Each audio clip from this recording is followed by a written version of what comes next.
The action of pounding the ingredients and the smell of the lemongrass, it's kind of like an aromatherapy almost. I mean, can you smell the lemongrass from there? Oh, you had the mask on, forget it.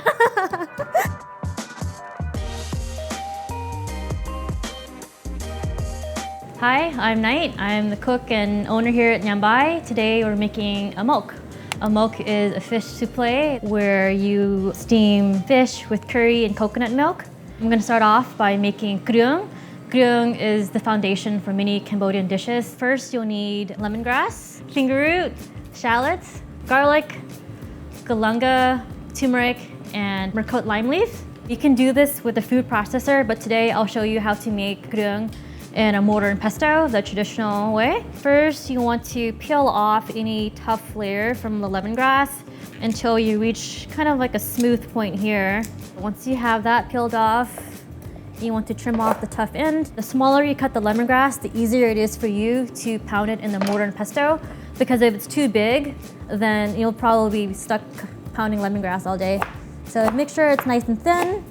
You want to cut it down to this point, because if you go any lower, it's just going to be too tough and too stringy. Here is galunga. People like to compare it to a ginger. It is from the ginger family, but it's much more pungent and peppery, and it's very tough. So make sure you remove the outer skin. Such a earthy, delicious aroma to it. And then turmeric. You want to peel off the skin. This will stain your hand, so you can wear gloves when you prep this, but I don't mind. Back in the old days in Cambodia, they would use turmeric to dye like the monk's robe to get that bright orange color. So we got garlic here. You want to pound that, remove the skin as well. We're gonna do about 5 cloves of garlic. So kreung in Cambodian translates to ingredients. But when you refer to kreung in Khmer cooking, people know that we're referring to this herb and spice paste that we're making. So we have shallots here. Cut that in smaller pieces as well. So here you have mercot lime leaves. You want to remove the stem before cutting it. You got your lime leaves here, and then fingerroot. This is also from the ginger family. Once you have that all prepped out, you can either put it in a food processor, put a little bit of water just to kind of make sure to blend it properly. But I like using a mortar and pesto when I make a small batch of kreung, just because you're not diluting any of the flavors. You want to put the toughest ingredient in first, which is the lemongrass. This is going to take some time, but it's all worth it. You want to pound it until the lemongrass turns into like fine paste almost. Yeah, I remember doing this growing up. It was just like I would complain.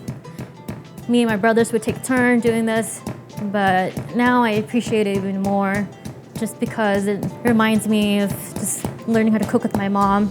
And then you have galunga, pretty tough. Put that in there.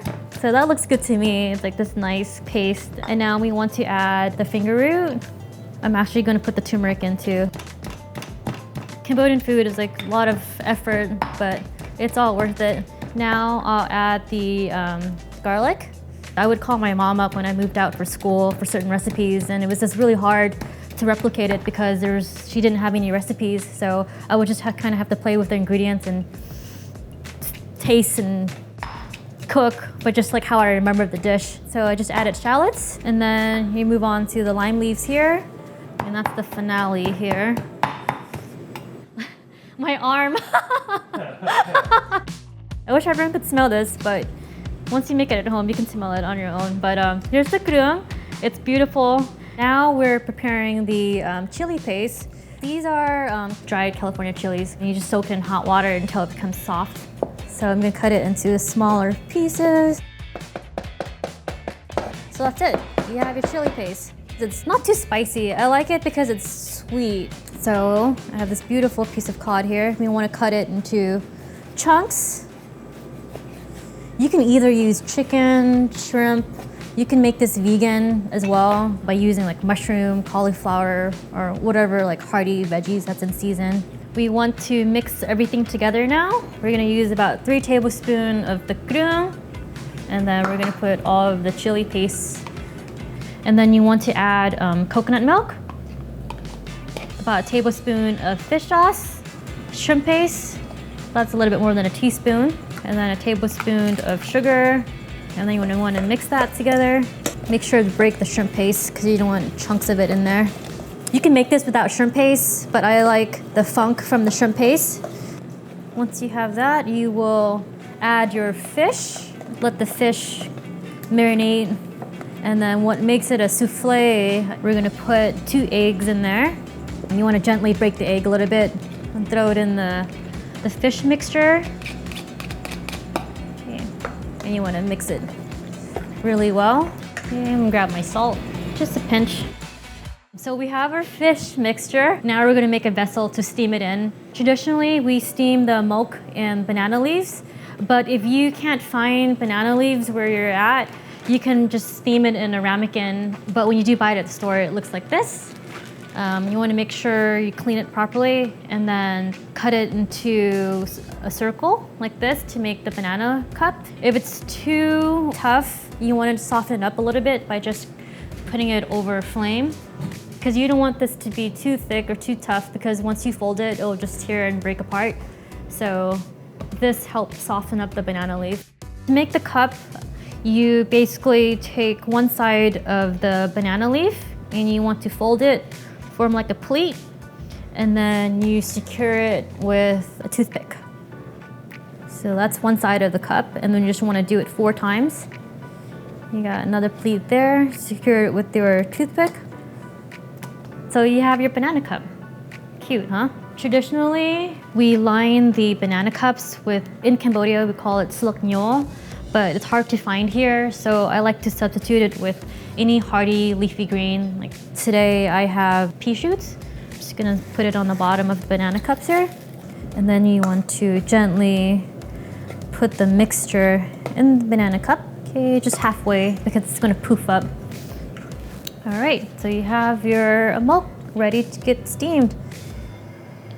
So it's been 10 minutes. We're gonna open this up and pour some coconut cream right on top. Okay, and then we're gonna steam it for another 10 minutes. Okay, let's check this out. Oh, beautiful. Smells lovely. Yep, it's moist, it's firm to the touch. I like to garnish it with more lime leaves on top. And then you have your Amok. It smells wonderful. Okay, let's give this a taste test. It's rich, complex, but yet light. You can really taste the lemongrass and the coconut on top, mixed with the shrimp paste and fish sauce. It's such a perfect dish. For the recipe, click on the link below, and thanks for watching.